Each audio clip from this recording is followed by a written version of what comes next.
সমস্ত মুসলমান ভাইদের আমি শ্রদ্ধা ভক্তি জানাই, কারণ আপনারা এখন এক কঠোর তপস্যায় নিমজ্জিত আছেন, যেহেতু উপোস পালন করছেন। আমিও পরিকল্পনা করেছি যে আমি আপনাদের বাংলায় কোরআন শরীফ পাঠ করে শোনাব। আপনারা আশা রাখি মন দিয়ে শুনবেন। কোরআন শরীফে সূরা অর্থাৎ অধ্যায় আছে 114টি, ছোট বড়, এবং আয়াত অর্থাৎ বাংলায় শ্লোক আছে 6236টি। আমি প্রতিটি শ্লোক ধরে ধরে আমি আপনাদের সামনে তুলে ধরব। বাস্তবে কোরআন শরীফ বাংলায় কি ধরনের, প্রতিটা বাঙালির জানা উচিত। কোরআনে আল্লাহ শব্দের বাংলা করা হয়েছে ঈশ্বর। তাই আমি বাঙালির ছেলে হিসাবে আল্লাহ কথাটা ঈশ্বর রূপে আপনাদের সামনে তুলে ধরব, যেটা বাংলা কোরআন শরীফে উল্লেখ করা হয়েছে। অধ্যায় 1 অর্থাৎ সূরা 1 আল ফাতিহা। আল ফাতিহা বাংলা হচ্ছে উদ্বোধনী। এই অধ্যায় টোটাল শ্লোক আছে 7টি। আমি পড়ে শোনাচ্ছি। সমস্ত প্রশংসা ঈশ্বরের জন্য, যিনি নিখিল জগতের প্রভু, পরম করুণাময় দয়ালু। 3 প্রতিফল দিবসের মালিক। 4 আমরা আপনারই উপাসনা করি এবং আপনারই সহায়তা চাই। 5 আমাদের সোজা পথ দেখান। 6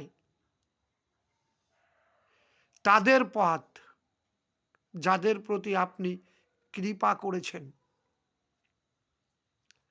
7 তাদের পথ নয় যারা আপনার ক্রোধের পাত্র, এবং তাদের পথও নয় যারা পথভ্রষ্ট। কোরআন শরীফ পাঠ করার সময় থেমে থেমে পাঠ করতে বলেছেন। কোরআনেই বলেছেন ঈশ্বর অর্থাৎ আল্লাহ। তাই আমি আপনাদের সামনে যটুকু পাঠ করে শোনাব সেটুকু থেমে থেমেই পাঠ করব। এইটা বর্ণনা করতে গেলে খুবই সোজা। সমস্ত প্রশংসা ঈশ্বরের জন্য, যিনি নিখিল জগতের প্রভু, যিনি অনন্ত কোটি ব্রহ্মাণ্ডের মালিক। সমস্ত প্রশংসা তারই। মাঝে মাঝে মুসলমান ভাইরা কিন্তু এক একজন মানুষের প্রশংসা করেন। কতটা যুক্তিযুক্ত আমি বলতে পারবো না। 2 পরম করুণাময় দয়ালু, যিনি নিখিল জগতের মালিক অর্থাৎ যিনি জগদীশ্বর, তিনি পরম করুণাময় ও দয়ালু। প্রতিফল দিবসের মালিক। প্রতিফল দিবসের অর্থাৎ আমাদের মৃত্যুর পরে যে প্রতিফল দিবস আসবে, তার মালিক তিনি। আমরা আপনার উপাসনা করি এবং আপনারই সহায়তা চাই। এটার ব্যাখ্যা করার কোনো প্রয়োজন নেই, সবাই বুঝতে পারছেন। আমাদের সোজা পথ দেখান। তাদের পথ যাদের প্রতি আপনি কৃপা করেছেন, অর্থাৎ যারা সাধনা করে, সোজা পথে সাধনা করে। জগদীশ্বরের সাক্ষাৎ পেয়েছেন বা কৃপা পেয়েছেন, তাদের পথ দেখানোর জন্য কোরআন শরীফে আহ্বান করা হয়েছে। তাদের পথ নয় যারা আপনার ক্রোধের পাত্র, এবং তাদের পথ নয় যারা পথভ্রষ্ট। আজ এ পর্যন্ত প্রথম অধ্যায়